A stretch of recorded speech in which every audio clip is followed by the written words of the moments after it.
He never believed in fate, only numbers, logic, and results. But life was about to teach Millionaire CEO Ethan Cole a lesson that no business deal ever could. 3 years ago, he made one decision that changed everything. A woman named Lila Carter had walked into his life, full of light, kindness, and impossible hope. She saw through his arrogance and made him believe he still had a heart.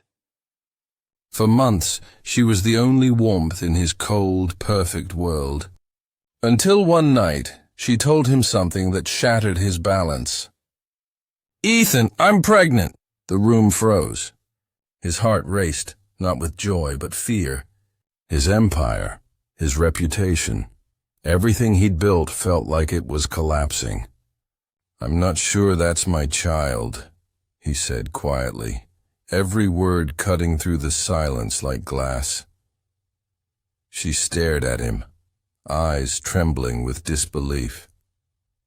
"After everything, you really think I'd lie?" But he turned away, hiding behind pride and logic, unable to admit the truth he felt in his soul. That night she left without a word, and he told himself it was better this way. But deep inside, something broke. And the echo of that moment would follow him for years. 3 years later, he'd see 2 little faces with his own eyes staring back at him, and realize the cost of his doubt. Weeks turned into months, and Ethan buried himself in work, pretending her absence didn't matter. But success no longer felt like victory. It felt like punishment. Every award, every headline calling him the unstoppable CEO reminded him of the one thing he couldn't control, his own heart. The city lights outside his penthouse blurred through the glass, and sometimes when he stared long enough, he swore he saw her reflection looking back. Lila had left, taking with her the quiet laughter that once softened his nights. Yet her voice haunted him in the hum of the elevator, in the silence between meetings, in the scent of coffee that reminded him of her mornings. He told himself she was fine, that she'd moved on. But deep down he knew better. The guilt grew like a shadow, silent and heavy, until even his success felt meaningless. Then one morning, while reviewing expansion plans, a document slid across his desk, a proposal for a new coastal resort. The location caught his attention. Willow Bay, a small seaside town he hadn't heard of before. Something about the name stirred something inside him, a strange pull he couldn't explain. Against his own nature, Ethan decided to inspect the site himself. That single decision, an impulse he couldn't rationalize, would change everything. Because at the end of that road by the ocean, fate was waiting with the truth he once rejected, and the faces that would make him question everything he believed. The road curved along the coast, where the wind smelled of salt and forgotten dreams. Ethan stepped out of the car, expecting just another business visit, but something about Willow Bay felt unsettlingly familiar. The waves hit the shore like memories trying to be heard. His team waited nearby, discussing budgets and permits, yet his focus drifted toward a small blue cafe across the street. Its white curtains fluttered like they were calling him. Against his own logic, he crossed the road. The bell above the door chimed softly, and warmth rushed toward him. The smell of coffee, pastries, and laughter. Behind the counter, a woman leaned over to help 2 little girls with chocolate-stained fingers. Her voice froze him in place. He knew that voice. Lila. For a heartbeat, the world stopped. Time folded back 3 years. Her hair was tied up now, her smile gentler but still radiant. And those 2 girls, dark hair, unmistakable blue eyes, his blue eyes. The air caught in his chest, and his hand trembled slightly as he gripped the counter. She turned and saw him. For a moment, no one moved.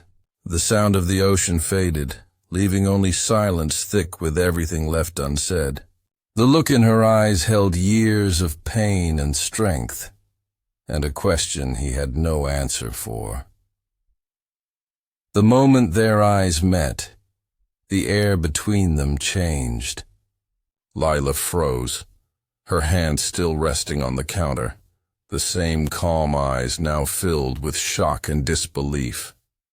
Ethan wanted to speak, to explain, but his voice refused to come out. The girls giggled, unaware of the storm in the room.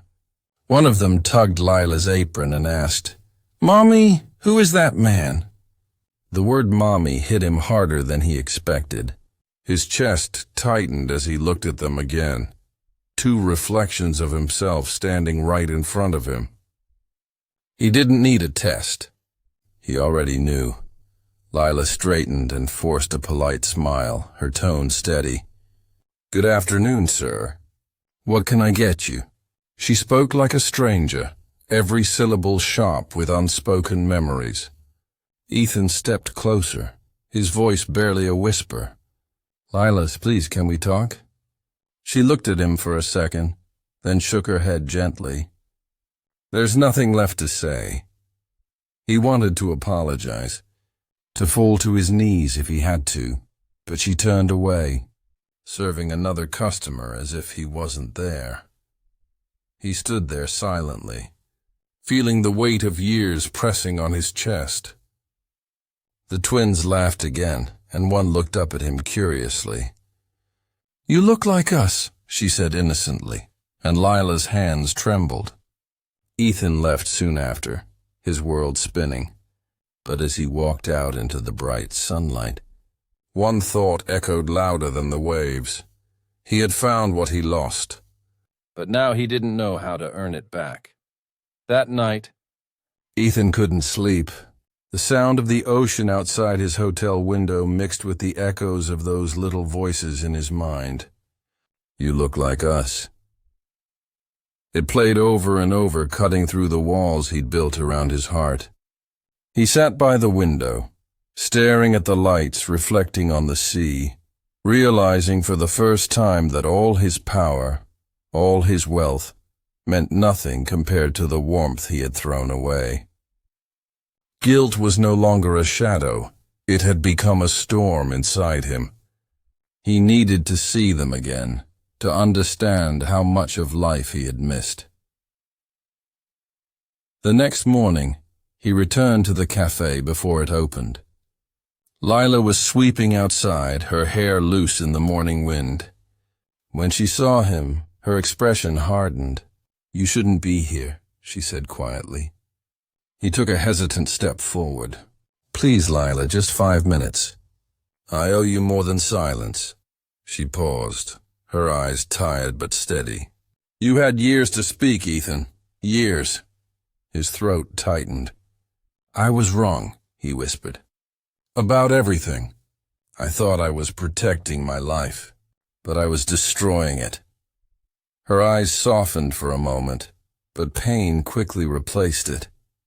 "Do you know what it's like to raise 2 children alone? To answer questions I can't bear to hear?" Ethan looked down, his voice breaking.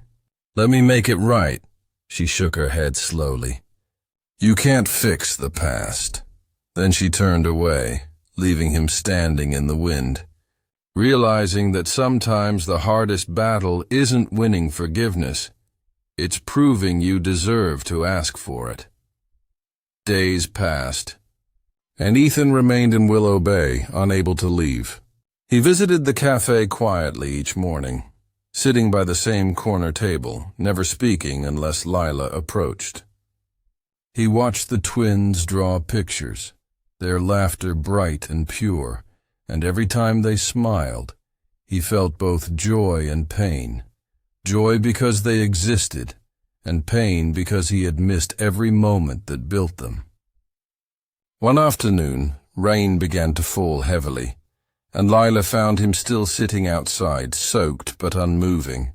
She sighed and walked out with an umbrella. "You can't just sit here forever, Ethan," she said softly. He looked up at her, rain dripping from his hair. "I'm not leaving until you believe me," he said quietly. Something in his voice made her pause. The arrogance was gone. What stood there was a man broken open by truth. She offered him the umbrella and whispered, "It's not about believing you. It's about trusting you again." For the first time, he smiled faintly. "Then I'll earn that trust, one day at a time." Weeks turned into months, and little by little the walls between them began to fall. The twins started calling him Uncle Ethan, then simply Dad. And one evening, as the sun sank behind the ocean, Lila watched him teaching their daughters how to skip stones. Tears filled her eyes, not of pain but peace. The man who once lived for control had finally learned to live for love, and that, she realized, was the miracle hidden inside forgiveness.